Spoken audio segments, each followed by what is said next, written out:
인사할까요? 안녕하세요. 예, 안녕하세요. 오늘 수업이 없는 날인데 쉬셔야 되는데 여러분들. 기필코 끌어들였네요. 네. 함정에다 빠져들였어. 수업을 해야 돼.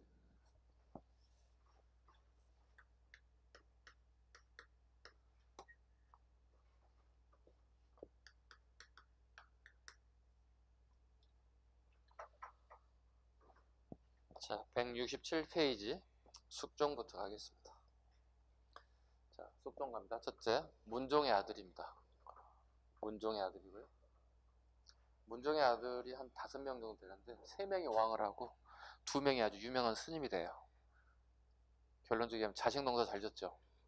그죠? 네, 잘 된 거죠. 자, 숙종을 보겠습니다. 첫 번째, 이자의 난을 제압했다. 이게 뭐냐면 경원이 씨들이 한 80년 동안 통치를 해요.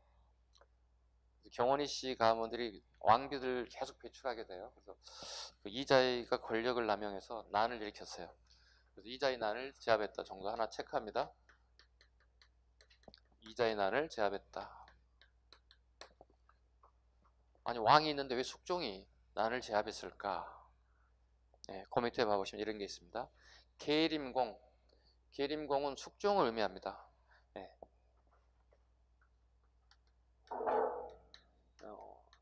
계림공이 그 이자의 난을 제압했던 시기는 뭐가 있냐면 앞에 왕이 있었을 거 아니야, 그죠? 예, 그 왕이 이제 헌종인데요.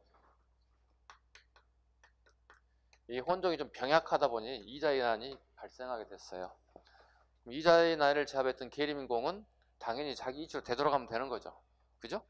그런데 헌종을 몰아내고 본인이 새롭게 왕이 됐어요. 새롭게 왕이 됐어요. 새롭게. 조선판 누구하고 비슷해요? 조카를 몰아내고 새로운 왕위를 찬탈한 수양대군 세조와 비슷하죠. 이렇게 흡사하다 보시면 돼요. 그러니까 고려시대판 수양대군 이렇게 생각하시면 숙종이에요. 근데 이런 분들은 보통 이제 독재를 하거나 이렇게 안 좋은 정책이 나타나야 되는데 숙종은 의외로 정책이 좋습니다. 그래서 우리가 공부할 때 수양대군 세조와 마찬가지, 태종도 마찬가지로 구테타를 통해서 권력을 잡았던 사람들은 거의 대부분이 정책들이 더 뛰어난 정책들이 나와요. 아이러니하죠. 숙종도 그렇습니다. 하나씩 보겠습니다. 자, 주전도감을 설치했다. 첫 번째, 주전도감 보겠습니다. 주전도감을 알기 위해서는 먼저 알아야 할 전제 조건이 뭐가 있냐면 숙종의 동생을 한번 봐야 돼요. 숙종의 동생, 그 이름도 유명한 대각국사 의천이에요. 자, 의천이 주전도감을 건의한 것 보겠습니다. 의천이 송나라에 유학을 갔어요. 의천이 송에 유학을 갔어요. 의천은 아버지가 문종이죠. 그죠? 숙종은 자기 친형이에요. 바로 위에 형이에요. 셋째 형이에요. 첫째, 둘째, 셋째 형이고 바로 그 밑에가 의천이에요. 문종 시기에 송나라로 유학을 보내달라고 요구해요. 근데 문제는 문종 입장에 봤을 때 자기 아들은 왕자예요. 스님이지만 왕자예요. 한 나라의 왕자가 다른 나라에 유학을 간다는 건 쉬운 일이 아니에요. 결정하기 쉽지가 않았어요. 속된 말로 문종께서 이렇게 얘기하죠. 내 눈에 흙이 들어가기 전엔 절대로 유학 갈 수 없다. 근데 어느 순간에 문종께서 눈에 흙이 들어갔어요. 무슨 말인지 가시죠? 그러고 난 다음에 숙종이 권력을 잡았어요. 의천이 어떻게 할까요? 유학을 가야 될까요? 안 가야 할까요?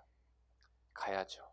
그래서 의천이 몰래 밀항선을 탑니다. 두 가지 설이 있습니다. 밀항선, 오늘날의 김포, 개성에서 내려와서 김포에 와서 밀항선을 타고 송으로 밀항을 갔다.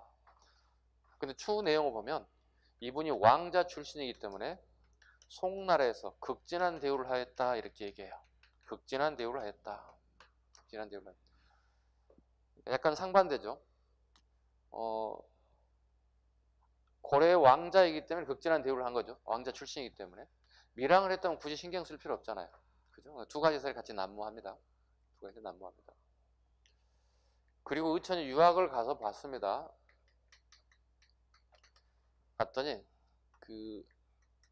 이때 벌써 하루하루 이 물동량이라는 게 있잖아요. 우리가 아침에 우리 지금 현재 대한민국이라는 나라도 하루에 이동하는 물동량이 장난 아니잖아요.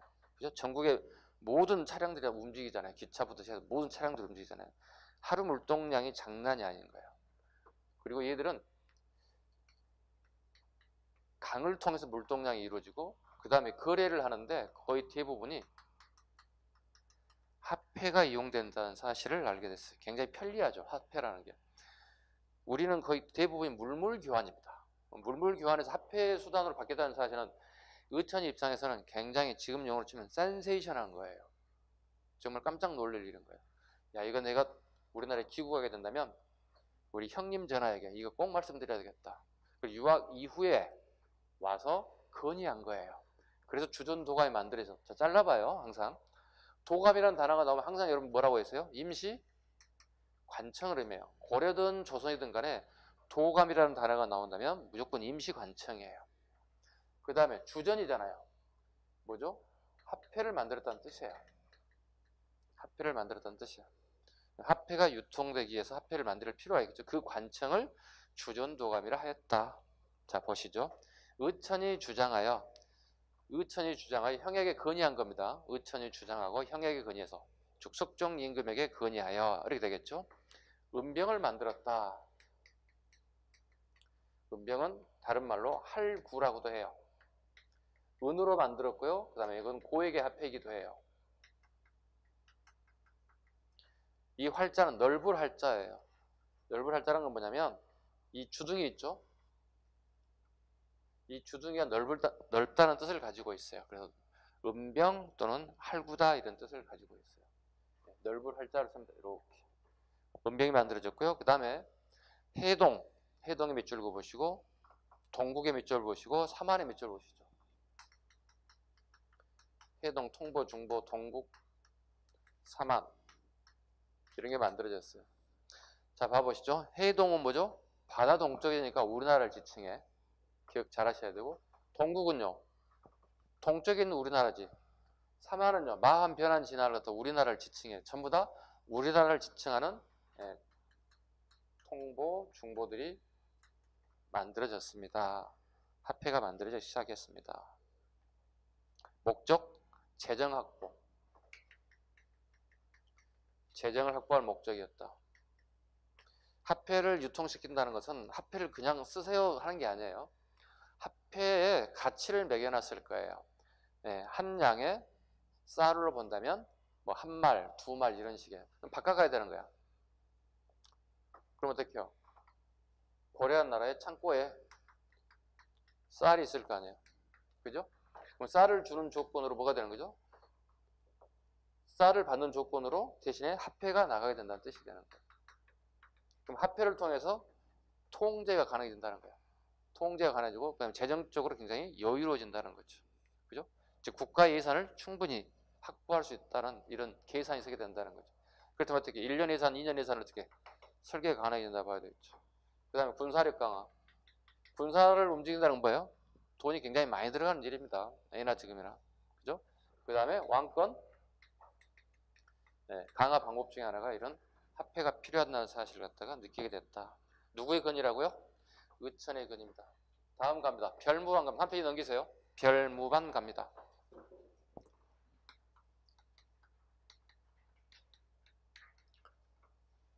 별무반 볼게요. 시험에 굉장히 잘 나오기도 하고 수험생 입장에서는 당연히 알아야 되는 내용이고 근데 약간 좀 더 이해하기 쉽게 여러분들이 한번 이해할게요. 별무반이 뭔지. 자, 윤관이라는 사람 알아두셔야 돼요. 자, 숙종하고 외종 시기에 이제 윤관이라는 사람 무조건 알아야 되는 인물인데요. 자, 별무반을 만들게 된 동기를 얘기하는 겁니다. 배경, 원인. 배경, 원인. 이거 굉장히 시험을 보다면 오류를 좀 많이 범해요. 우리 수험생들 입장에서는요. 자, 별무반을 만든 목적이 뭡니까? 물어보면 거의 대부분 수험생들이 여진을 정벌하기 위해서 이렇게 얘기하거든요. 얼핏 맞는 것 같죠? 잘못된 표현이죠. 별무반을 만드는 원인과 배경을 물어본 거잖아요. 그죠? 배경 원인 잡아보겠습니다. 자, 윤관이요. 여진 정벌에 나섰어요. 여진 정벌에 나섰어요.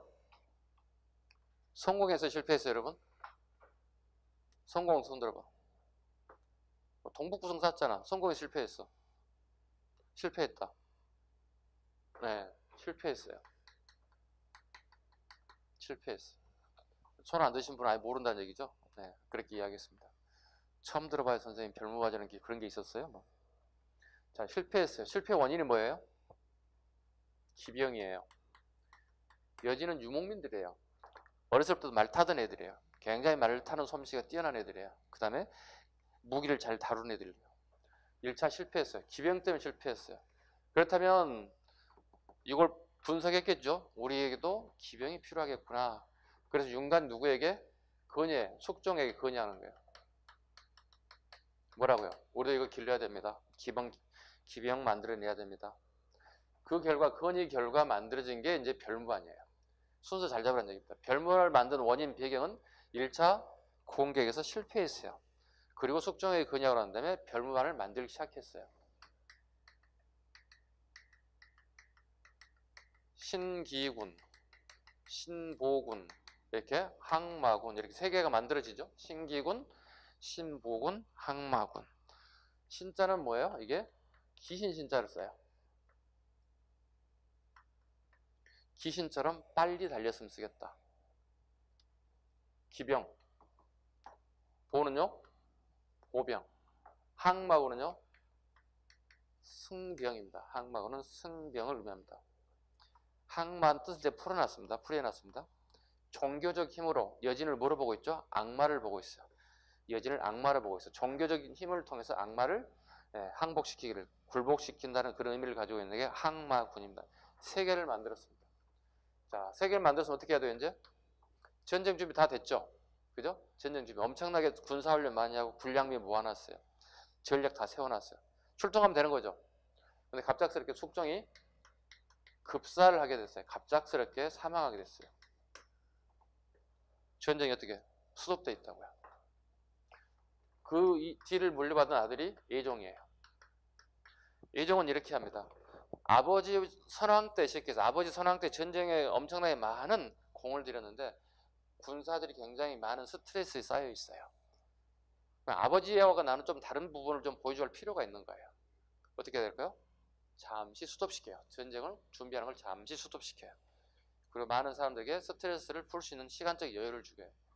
그러고 난 다음에 스트레스가 풀렸다 싶었을 때 이제 액션이 움직여지는 거예요. 행동이 되는 거예요. 예종 때 드디어 작전이 옮겨집니다. 어떻게 해야 됩니까? 여진을 통해서 공격하면 되는 거 아니에요. 여기서 이렇게 공격해서 동북구성을 샀다 그러면 되게 재미없지. 그치? 우리 국정교과서의 기준에 이렇게 나와. 제가 쓰는 것도 이렇게 마찬가지예요. 그 여진을 공격하여 동북구성을 축조했다. 그러나 여진애들이 계속 지속적으로 조공을 주권을 보고 함부를 이용해서 되돌려줬다. 이렇게 나와 있죠. 국정교과서 마찬가지, 제 교과서 그렇게 마찬가지로 적혀 있어요. 적혀지지 않는 부분을 얘기하려고 그래요. 네. 역사 선생님들 많은 얘기 하는 거죠. 봐봐요. 공격을 하지 않아요. 쉽게 승리를 하게 되는데, 자, 여진족의 많은 부족 장들을 전부 다 만찬 저녁에 초대해요. 초대합니다. 식사 한번 같이 하자고요. 그럼 여진족 추장들이 자기 경호대 정도만 데리고 다 왔어요. 한 20여 명에서 30여 명의 부족 장들이 왔어요. 여진족은 하나의 나라가 아니에요. 아직 나라가 세워지지 않았어요. 부족 장들이 연맹 국가 체계를 만들고 있는 그런 시스템이에요. 한 30명 정도 부족장이 쫙 만찬장이 왔을 거예요. 처음에 오면 어떻게 해요? 서먹서먹하니까 어떻게 약간 경계를 좀 하잖아요. 여러분 처음에 학원에 왔을 때 약간 익숙하지 않으니까 어떻게 해요? 뚫레. 네. 여기 내 자리인가? 뭐. 처음에 약간 그런 부분이 있잖아요. 그죠? 그럼 좀 일주일, 2주, 3주, 한 달 정도 지나면 어떻게 익숙해지잖아요. 그죠? 시설도 이용하는 것도 익숙해지고, 화장실 가는 것도 익숙해지고, 또 선생님 보는 것도 익숙해지잖아요. 그죠? 선생님 처음 봤을 때하고 지금 봤을 때 좀 달라졌죠? 익숙해졌죠? 저 사람 뭐야? 이런 이미지에서, 왔네? 뭐 이 정도는 최소한 더 감을 가지고 가죠. 자, 만찬장이 쫙 식사 대접하기 위해서 쫙 풀었어요. 그리고 윤가는요, 자기 부대들을 뒤에 보이지 않는 것에 매복을 시켜놨어요. 무슨 의미인지 아시겠죠? 매복했어요. 우리 남자들 보시면 술 한잔 하다 보면 어떻게 음식도 안주도 먹고 배가 부르면 어떻게 해요? 혁대 풀지. 허리띠를 풀고 진짜 앉아서 먹어볼까? 나를 달려볼까? 이러잖아요. 갈리기 시작하면 어떻게 해요? 정신 놓기 시작하죠. 이때 사인이 가는 거예요. 그 결과 매복자가 와서 부족장들과 그 친위부대들 싹 목을 베버려요. 전쟁이 승리했어요. 이게 전쟁의 내용과 결과예요.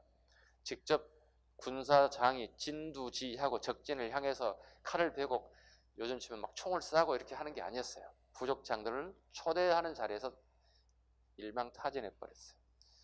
이게 우리 책에 쓸 수가 없어요. 이해가세요? 무슨 말인지? 왜?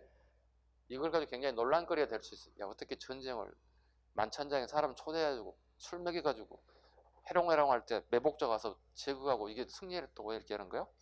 야, 비겁하다. 좀 옹졸하지 않아? 남자답지 않아? 뭐 이렇게 얘기할 수 있어요. 근데요, 전쟁은요, 약간 치졸해도 괜찮아요. 승리하면 돼요. 승리하면 돼요. 자, 봐봐요. 이렇게 승리했어요. 그러고 난 다음에 뭐 어떻게 한 거예요? 동북에 구성을 쌓았다고요. 동북 구성을 쌓았다. 동북 구성을 축조했다. 요즘에 동북 구성에 대한 이치를 잡고 굉장히 학계에서 논란거리가 있는 것도 사실입니다. 여기 나오는 게 이제 단어가 뭐냐면 선춘령이라는 단어가 나와요. 우리 살짝만 적어놓으세요. 선춘령. 선춘령에 뭐 이렇게 나오거든요. 선춘령 지역을 점령했다 이렇게 해요. 근데 이 지명을 지금 찾을 수가 없어요. 지명이 아주 미스터리예요. 이거 밝혀내면 동북 구성의 위치를 정확하게 찾아낼 수 있어요. 자, 여기 압록강이 여기 두만강이죠, 그죠? 압록강과 두만강을 넘어갔는지, 아니면 압록강과 두만강을 경계로 하는 건지, 아니면 우리 한반도 내인지를 갖다가 단정 지을 수 있는 가장 중요한 단서가 선춘령이라는 단어예요. 혹시 모르기 때문에 적어놓으세요. 선춘령이라는 지역에 관련된 부분이 나올 거예요. 그럼 이거 동북 구성이겠네 잡으시면 돼요. 여진족 정벌이겠네. 그런데 이 지명이 전부 다 요즘에 바뀌어가지고 어딘지 정확하게 우리가 파악해 볼 수가 없어요. 그렇다면 동북 구성 위치를 잡기 위해서는 그동안에 학자들이 쭉 역대 학자들이 주장했던 내용을 쭉 근거로 해서 한번 추적해 봤어요. 학자들이. 가장 근접한 게 여기에요. 함경도 지역이에요. 함경도 지역. 지정학적 위치를 여기밖에 딱 지금 현재 비정할 수 없다는 거, 여기밖에 비정할 수 없다는 거. 일단 여기로 잡아주세요. 동북 구성 이 정도 잡으시면 돼요. 그런데 여진족 애들이요. 끊임없이 공격이 옵니다. 끊임없이 공격. 결과적으로 우리가 실패합니다. 윤관, 그 다음에 활동했던 척준경, 이때 청준경이라는 인물이 이제 윤관을 구해내는 등 여러 가지 활동을 하게 되고 그 윤관의 측근 인사가 되고 고위 관료가 되고 훗날 윤관 사후에 척준경은 이자겸과 힘을 합치게 되고 이자겸이 나한테 척준경이 군사장으로서 군사를 끌고 궁궐을 침입해오는 그런 상황이 전개됩니다. 이때 척준경이 등장하기 시작합니다. 자, 이해 가셨나요? 이렇게 해서 동북 구성을 쌓았다. 그러나 우리 교과서들 얘기한다면 여진족 애들이 조공을 바치겠다는 조건으로 한부 되돌려달라고 요구해서 9개 성을 되돌려줬다. 실은 열심히 싸웠어요, 우리가요. 근데 우리가 실패했어요. 왜? 군사력이 우리가 딸렸어요, 전에들에 비해서. 일종의 우리 책에는 약간 거짓말이 가미되어 있습니다. 제가 하는 이 얘기가 거의 진실에 가깝습니다. 진실이 가까운 게 아니라 진실입니다. 자, 이해 가셨죠? 무슨 말인지. 최소한 또 책에 있는 내용과 선생님이 얘기하는 내용은 약간 차이는 있다. 단 우리는 시험 보는 수험생 입장이기 때문에 책에 있는 내용대로 가겠다. 아셨죠? 선생님 바꾸면 되잖아요. 제가 바꾸는 사람이 아니니까 저에게 바꿔달라 말라 얘기하지 마시고요. 그 다음에 천태종 후원 가겠습니다. 천태종이 앞에 별표 하시죠. 별표합니다. 별무관도 별표이고요. 천태종도 별표입니다. 한번 보시죠. 자, 의천 갑니다. 의천이 지금 송나라 유학 갔죠? 송나라 유학 갔습니다. 극진한 대우를 받습니다. 극진한 대우를 받습니다. 한 1년 좀 넘게 유학 기간입니다. 그러니까 요즘 치면 아주 초단기 코스로 박사 코스를 밟아온 거야. 네. 자, 갔어요. 그러고 난 다음에 중국에 이제 천태산이라고 하는 곳에 유학을 갔어요. 천태산에. 천태산에. 거기에 국청사라고 하는 절이 있어요. 국청사라고 하는 절이 있어요. 그리고 여기에 정원 스님으로부터 배워요. 뭘 배웠을까요? 천태종을 배웠습니다. 천태종을 배웠습니다. 천태란 하늘 아래 큰 것이란 뜻이에요. 하늘천 클 태자거든요. 하늘 아래 큰 것을 배웠다. 도대체 하늘 아래 큰 게 뭘까요? 기존에 왕실에 가장 중요하게 얘기한 게 하음정이에요. 하음정을 기본으로 하고요. 그 다음에 선정이죠.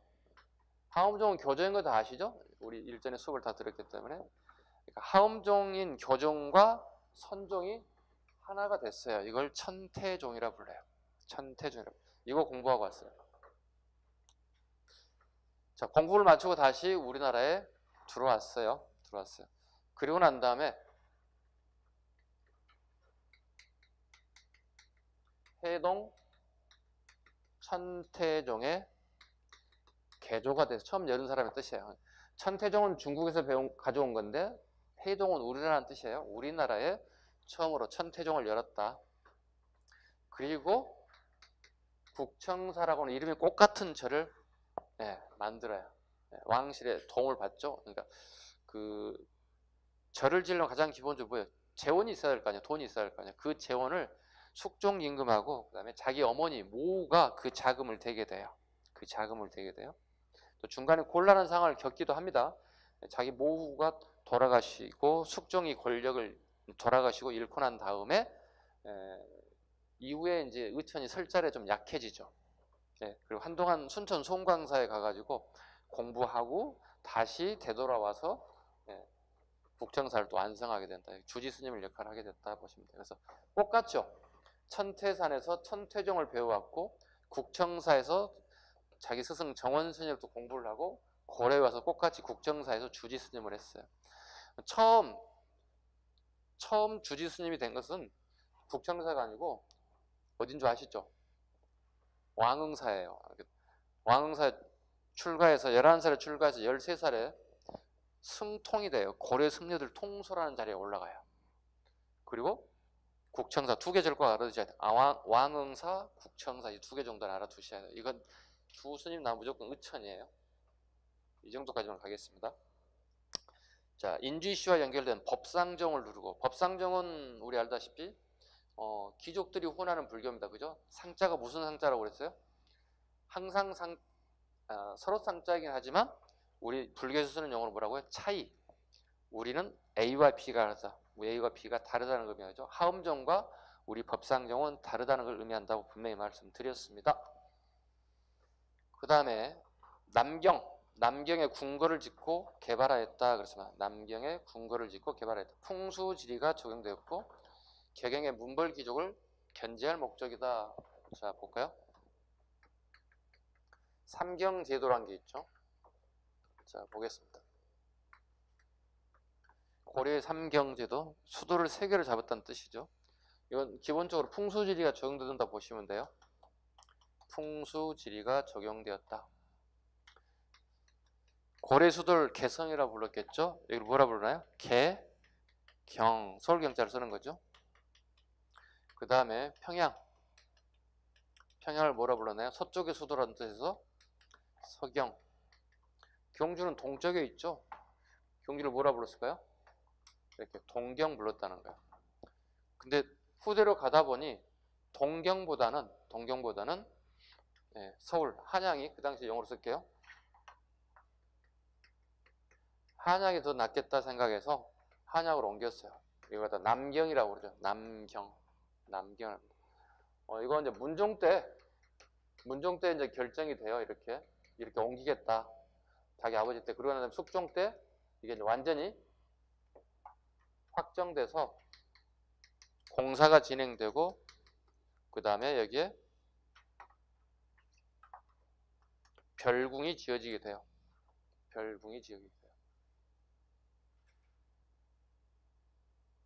그리고 여기에 군사가 배치돼요. 왜요? 궁궐이잖아요. 임금이 서울에 내려오게 되면 어떻게? 개성에서 서울에 내려오면 어떻게? 바로 올라갈 수가 없잖아요. 교통편이 좋지는 않은 시절이니까 어떻게 하룻밤 또는 이틀밤을 묵고 갈 수 있어요. 그러다 보면 어떻게? 궁궐이 지어진다면 어떻게? 군사가 배치돼서 이걸 지켜줘야 할 필요가 있겠죠. 언제 올지 모르는 거니까. 이 군사 배치장을 우리 뭐라 부를까요? 자, 예를 들어서 여기는 남경이잖아요. 서울이라면. 이걸 뭐라 불러요? 남경유수라 불러요. 유수라는 단어를 꼭 기억해 두셔야 돼요. 공부하다 보면 기본적인 유수라는 단어가 기억나야 돼요. 유수. 예, 무신정권 시기에 유수라는 단어가 또 나올 거예요. 아셨죠? 서경유수 조이총회 난 들어보셨어요? 정중부가 무신정권을 통해서 권력을 잡자 그걸 반대하는 세력들이 등장합니다. 그죠? 이때 서경유수는 어디겠어? 평양의 궁궐을 별궁을 지키고 있는 군사가 자기 군사를 끌고 개성에 내려와서 정중부에 대해서 반대하는 항전을 했다 이런 뜻이 되는 거예요. 서경유수. 유수라는 단어 꼭 기억하셔야 돼요. 유수. 이 유수는 고려시대의 끝이 아니라 고려시대에서 조선시대까지 와요. 조선시대까지 와요. 수원에 가면 뭐가 있겠어요?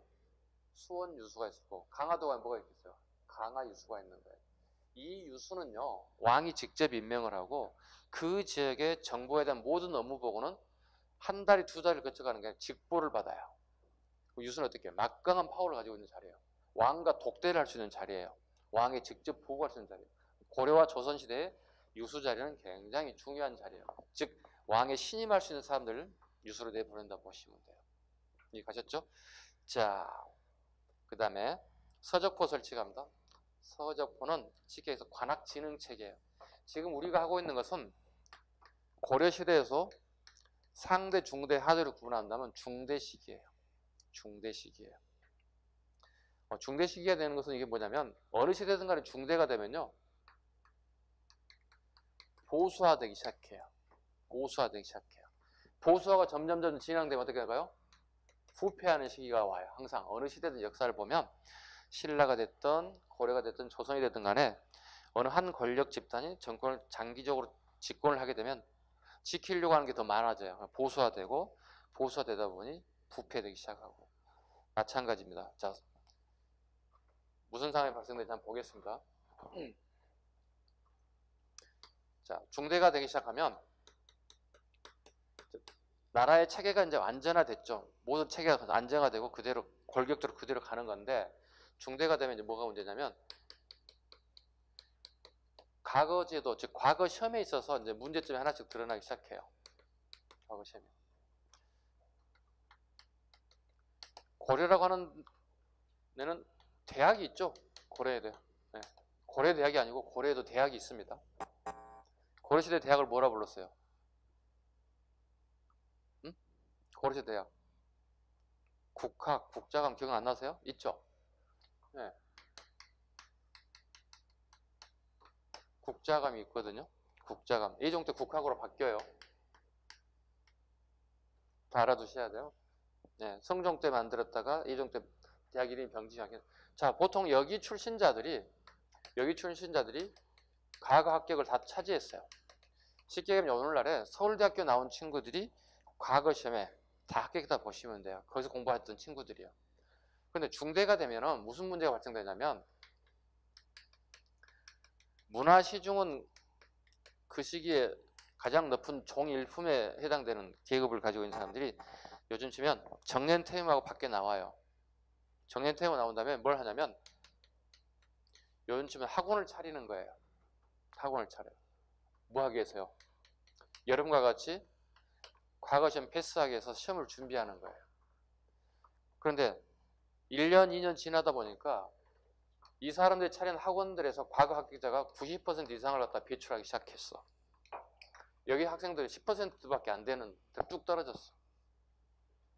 여러분 지금 현재 대학 다니다 오신 분, 대학교 휴학기 내신 분, 대학 졸업하신 분들 다양하게 모였을 거예요. 또 고등학교 졸업하거나 대학 필요 없어. 공무원 시험 빨리 합격해서 일자리 찾을 거야. 대학은 나중에 가도 돼. 돈 없어서 못 가지. 내 실력이 없어서 가는 건 아니야. 이런 생각을 가지는 섞여 있을 거예요. 지금 현재. 다 그래요. 전국의 학생들 모든 다 그런 형태를 띠고 있어요. 그렇다면 그 친구들이 여기에 갈 이유가 없다는 거지. 빨리 합격하고 싶으니까. 여러분들이 학원에서 공부하는 이유 빨리 합격하기 위한 거죠. 단기간에 6개월, 1년이면 1년, 2년 동안 여러분들이 계획을 하고 왔을 거거든. 엄마 나 1년만 줘. 나 2년만 줘. 내가 무조건 합격할 거예요. 돈 받아왔을 거거든요. 여기 학생들이 늘어나기 시작하는 거예요. 그렇다면 오늘날 서울대학교 그 교직원들이 밖에 나왔을까요? 우리 학원에 왔을 거야. 왜 이렇게 합격자가 많이 늘어나는 거예요? 우리 학교는 합격자가 확 줄어드는데? 그 분석을 하러 왔을 거예요. 분석을 해봤겠지. 그랬더니 와, 여기는 기본수 말고 별도의 인쇄물이 막 나오네. 야, 특이하네. 우리는 인쇄물이랑 일절 없는데. 야, 그럼 우리도 인쇄소 하나 만들어야 되겠는데. 그게 뭐예요? 서적포예요. 그럼 서적포는 뭐가 되는 거죠?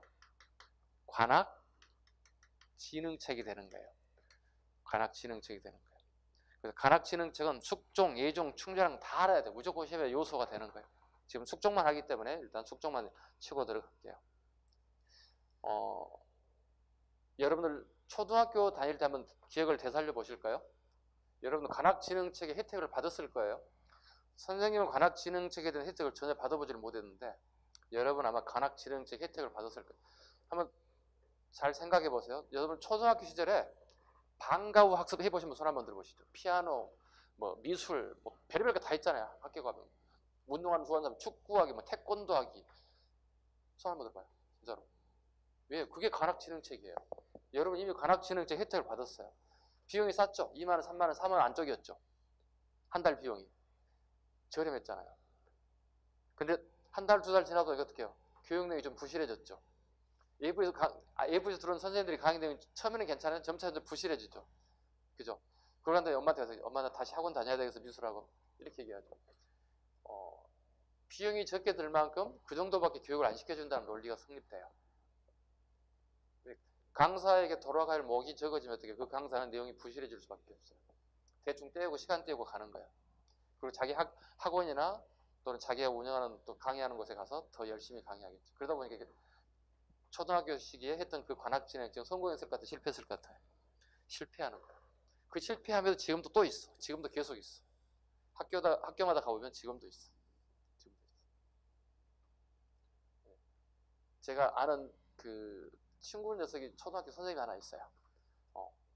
우리 방과 후 한국사 교실을 열려고 하는데 수업을 해주면 안 되겠냐고 제의가 왔어요.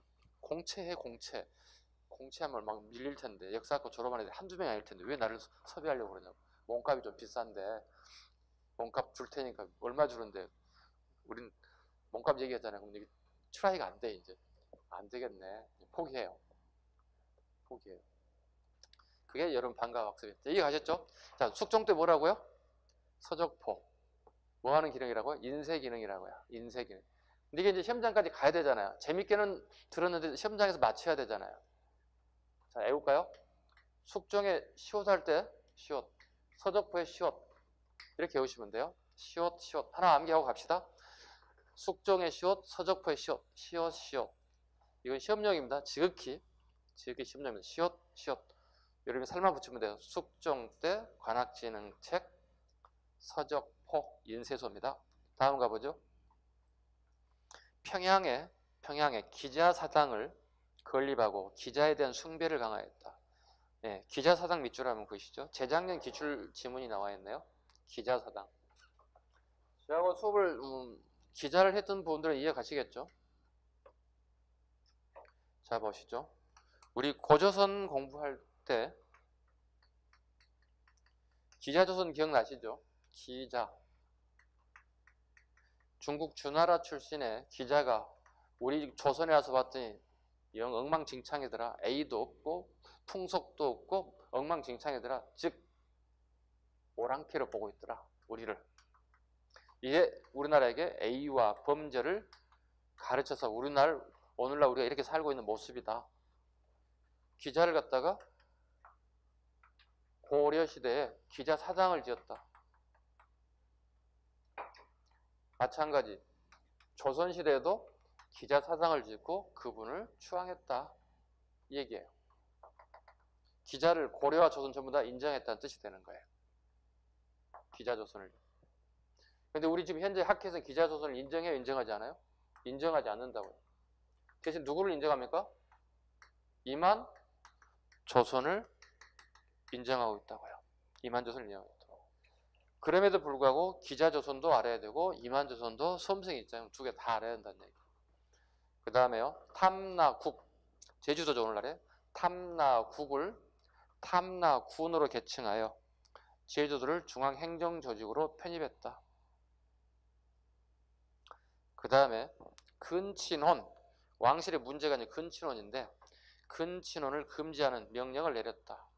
그러나 그 시기는 되지만 그 시기에 일정 시간 지나면 또다시 유야무에 대해서 실천에 옮기기 쉽지 않았다. 실패했다고 보면 됩니다. 예종갑니다. 예종갑니다.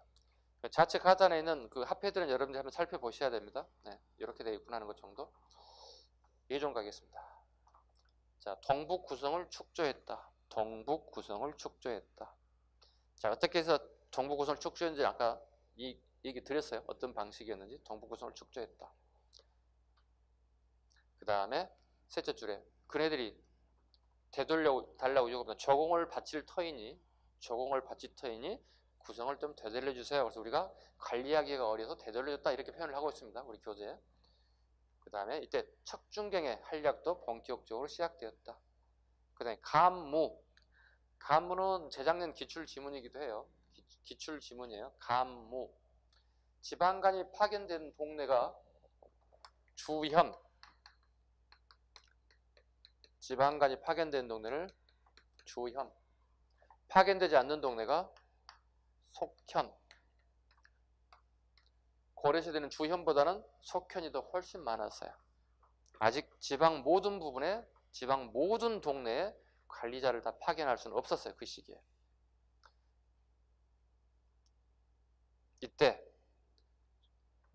속현과 그 다음에 향소 부곡에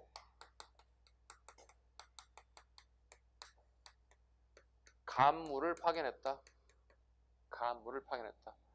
감은 본다는 뜻이에요. 자, 뭐라고요? 감은 뭐라고요? 본다. 무는요? 업무를 본다. 업무를 보는 사람을 파견했다. 여기에 조건은 과거 급제자를 조건으로 한다. 이런 게 이제 팁이죠. 어려워지는 거죠. 간무의 그 기준은 과거 급제자를 기준으로 해서 파견하였다. 왜 파견했을까요? 지방간을 파견하는 데는 항상 두 가지 목적이 있다고 제가 얘기합니다. 지방간을 파견하는 두 가지 목적이 항상 있습니다. 볼까요? 첫째는 조세를 걷어들여야 돼요. 조세. 그 다음에요. 나라가 있으면 어떻게 나라를 지켜야 되잖아. 군인을 만들어야 되기 때문에 군역자를 파악해서 올려 보내주는 역할을 필요하기 때문에 간무가 파견됐다. 근데 간무가 숙종인지 예종인지 시험장 가면 헷갈리겠죠. 그죠? 제가 얘기하면 여러분들 대답으로 yes, no 할 때 얘만 얘기해 주시면 됩니다. 아셨죠? 얘만 얘기하시면 외워지니까. 예 하세요. 제가 질문하면. 공무원 시험에 합격하고 싶으세요? 노 하는 사람 없겠죠. 미쳤죠. 다시 한번 합격하고 싶으세요? 아니, 계속 소리가 안 나잖아요, 지금. 합격하고 싶으세요? 밥을 안 드셨군요.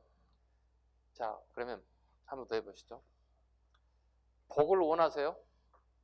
복을 원하냐고. 복을 원하냐고. 복 받기를 원하냐고. 아닌 것 같은데. 별로 받고 싶은 생각이 없는데 아침에 보니까. 선생님 복은 무슨 복이에요. 빨리 쉬어요. 막 이러는 것 같아. 느낌이. 선생님 힘들어요. 막 이런 것 같아. 자, 두 가지를 외우자고요. 자, 제일 밑에 복원궁 가봐요. 제일 밑에 6번에 보시면 복원궁이라는 게 있죠.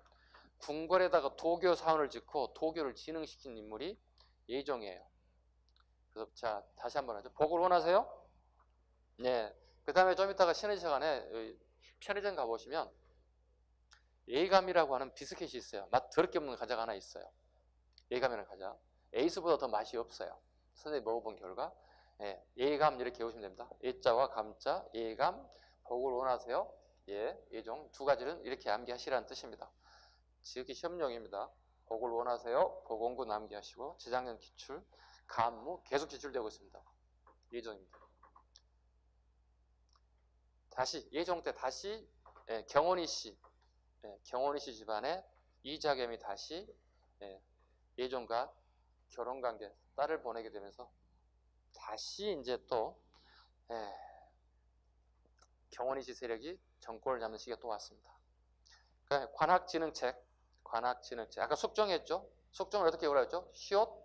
시옷 맞죠? 예종이 가장 많아요. 예종 거 보겠습니다. 관학진흥책 보겠습니다. 국자감을 국학으로 밑줄 1번으로 잡아. 1번 국자감을 국학으로 1번 국자감을 국학으로 바꿨다. 국학은 국립대학의 줄임말이에요. 국립대학의 줄임말. 두 번째, 국학 내에 칠제를 설치했다. 제자는 집제자예요. 학교 건물이 7개가 더 들어섰다는 뜻이에요. 여기 가셨죠? 서울대학교에 건물을 7개 더 지었다. 칠제입니다.